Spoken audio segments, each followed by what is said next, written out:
خدا اور اسرائیل کا مکالمہ۔ ایک مرتبہ اللہ تعالیٰ نے روحیں قبض کرنے والے فرشتے اسرائیل علیہ السلام سے دریافت کیا کہ اے اسرائیل، آج تک جن لوگوں کی روح تو نے قبض کی ان میں سے کسی پر تجھے کبھی رحم بھی آیا؟ اسرائیل نے عرض کیا کہ اے پروردگار، تو خوب جانتا ہے کہ روح قبض کرتے وقت ہمیشہ میرا دل دکھتا ہے، لیکن تیرے حکم سے سرتابی کی مجال کہاں؟ خدا نے پوچھا، یہ بتا کہ تجھے کس پر سب سے زیادہ ترس آیا اور کس کی موت پر تیرا قلب تڑپا؟ اسرائیل نے عرض کیا، یا الہی، ایک موت ایسی ہے جو بھلائے نہیں بھولتی، اور وہ غم ایسا ہے جو تنہائی میں بھی میرے ساتھ رہتا ہے۔ ایک کشتی مرد و زن سے بھری ہوئی سمندر میں سفر کر رہی تھی۔ تو نے حکم دیا کہ اس کشتی کو فنا کر دے۔ میں نے کشتی کو پاش پاش کر دیا۔ پھر تو نے فرمایا کہ سب مرد و زن کی روحیں قبض کر، لیکن ایک عورت اور اس کے نوزائیدہ بچے کو چھوڑ دے۔ میں نے اس حکم کی بھی تعمیل کی، سب کی جانیں قبض کر لیں۔ ایک بہتے ہوئے تختے پر ماں اور اس کا بچہ رہ گئے۔ سمندر کی لہریں اس تختے کو اپنے ساتھ لیے آگے بڑھتی رہیں اور تیز ہوا نے اسے آنن فانن سینکڑوں میل دور سمندر کے کنارے پر پہنچا دیا۔ میں اس ماں اور بچے کے بچ جانے سے بہت خوش ہوا، لیکن اسی آن حکم صادر ہوا کہ اے اسرائیل، جلد ماں کی روح قبض کر اور بچے کو اکیلا چھوڑ دے۔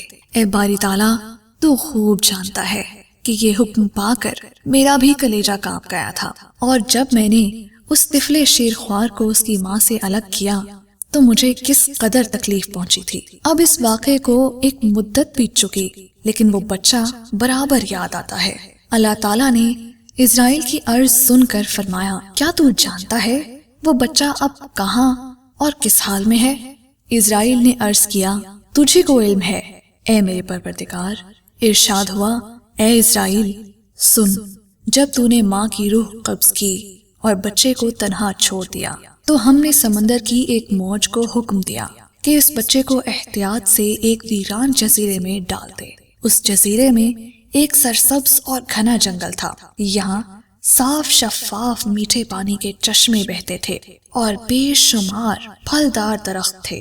اس جزیرے پر ہم نے اپنے فضل و کرم سے محض اس بچے کی خاطر لاکھوں خوشنوا اور حسین پرندے بھیجے جو ہر وقت چہچہاتے اور نئے سے نیا راگ الاپتے رہتے۔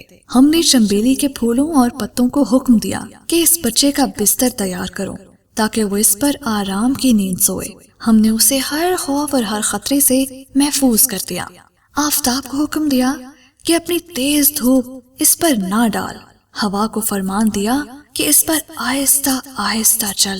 بادلوں کو حکم دیا کہ اس پر می نہ برسانا۔ بجلی کو ہدایت کی کہ خبردار، اسے اپنی تیزی دکھا کر مت ڈرا۔ انہی دنوں جنگل میں بھیڑیے کی مادہ نے بچے دیے تھے۔ ہم نے اسے حکم دیا کہ اپنے بچوں کے ساتھ اس آدمی کے بچے کو بھی دودھ پلا، اس کی دیکھ بھال کر اور اسے کوئی نقصان نہ پہنچنے دے۔ اے اسرائیل، اس نے بھی ہمارے حکم کی تعمیل کی، یہاں تک کہ وہ تنہا اور بظاہر بے یار و مددگار بچہ پرورش پا کر خوب صحت مند اور بہادر ہو گیا۔ ہم نے اس کے پاؤں میں کبھی کانٹا بھی نہ چبھنے دیا۔ دنیا جہان کی نعمتیں اسے عطا کی اور وہ ان کا شکر بھی ادا کرتا تھا۔ اور اب اے ملک الموت، تو جانتا ہے وہ بچہ کہاں ہے اور کیا کر رہا ہے؟ تجھی کو علم ہے اے میرے پروردگار۔ اسرائیل نے سجدہ کرتے ہوئے عرض کیا، وہ بچہ نمرود بن گیا اور اسی نے میرے خلیل ابراہیم کو آگ کے الاؤ میں جھونکا ہے۔ اب وہ خدائی کا دعویٰ کر کے لوگوں کو میری راہ سے ہٹاتا ہے اور ان پر تشدد کرتا ہے۔